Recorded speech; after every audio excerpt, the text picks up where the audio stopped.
Alright guys, this is my first YouTube video. I used to make YouTube videos, but I'm starting again.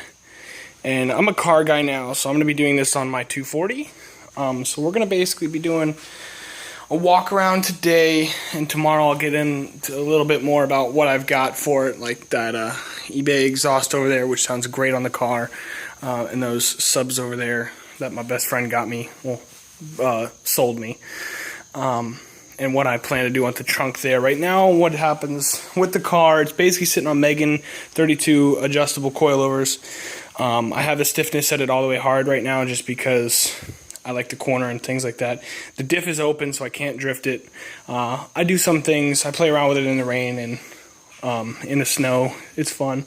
The exterior is just a plasti dip for right now. I'm not a huge fan of dip, but my friend Nick helped me do this temporary because the car is multicolored from an accident I got. It had, the original color of the car is the same color of my hood. Not the original, but what I did to it was this color. And I love it. But the accident, a drunk driver had just scarred this whole side. So new door, which is a primer color. These are flat black, just like the color they are now, but that's just the dip to match it. Flat black. This was, the gas tank was like the same color as the hood. So with the trunk, the wing is a real Rocket Bunny wing. As you can see here, I got the sticker for it. So that was white instead of the Facebook one. Interior is pretty clean, except for the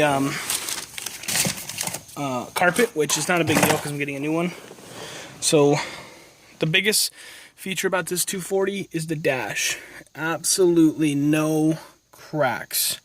That's just from some Armor All that I just did. I use this stuff. Where is it? This stuff right here on my dash.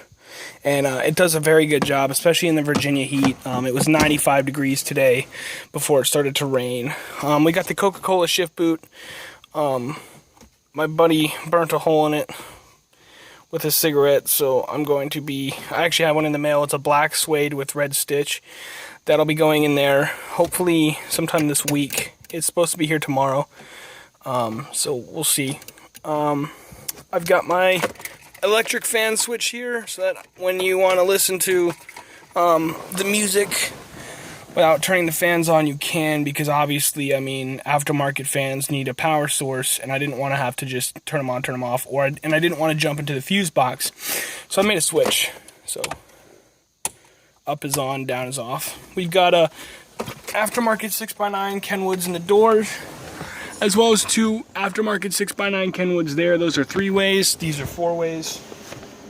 Oh no, these are 3-ways. Those are 4-ways. So you can hear the fan.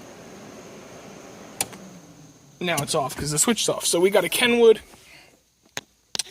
KDC 220U. For the head unit, it's Pandora and iHeartRadio compatible, which basically means you can skip and reverse, or forward and reverse the music. So if you want to skip track or go back, you can do that from the head unit. The USB, you're going to get the best quality out of, and it does have anti-theft, so that's nice. For the car security system, I just have an Avital.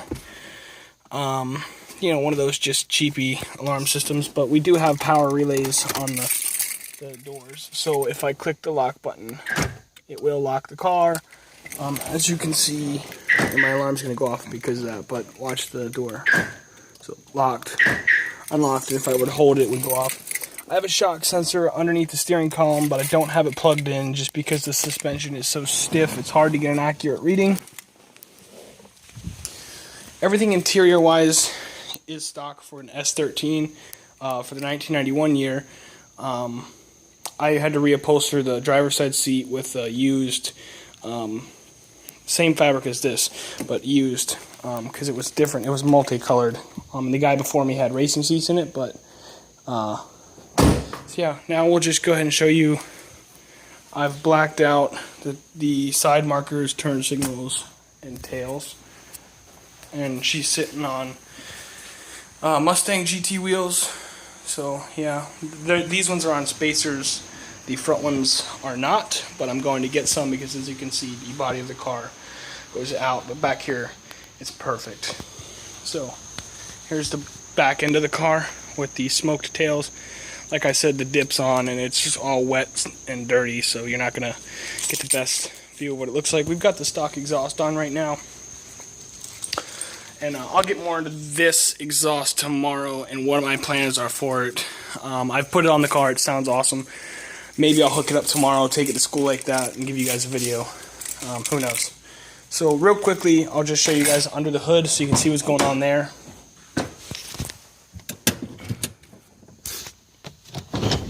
Basically nothing special. Just got a 1996 KA dual cam instead of a 91.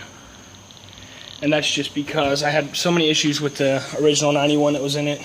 And I picked up a 96 with 116,000 miles on it.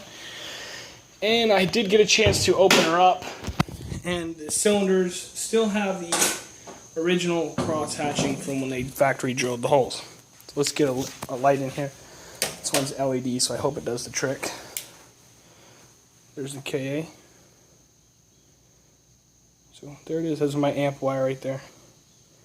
You know, fake Mission motor radiator. Never had it overheat on me. Unless it was user error.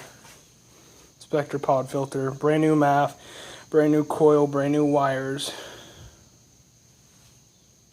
So as you can see, everything is... I painted that valve cover an electric type of blue.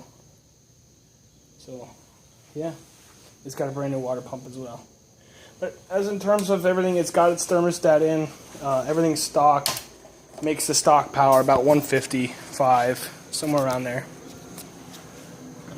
It's a quick car, especially because I did somewhat of some weight reduction in the rear. Just because I have such wide tires in the back. I mean, the tires that are on there are 255/40 17s, and they're stretched. So the tire is wider than a 255. But yeah, that's my car.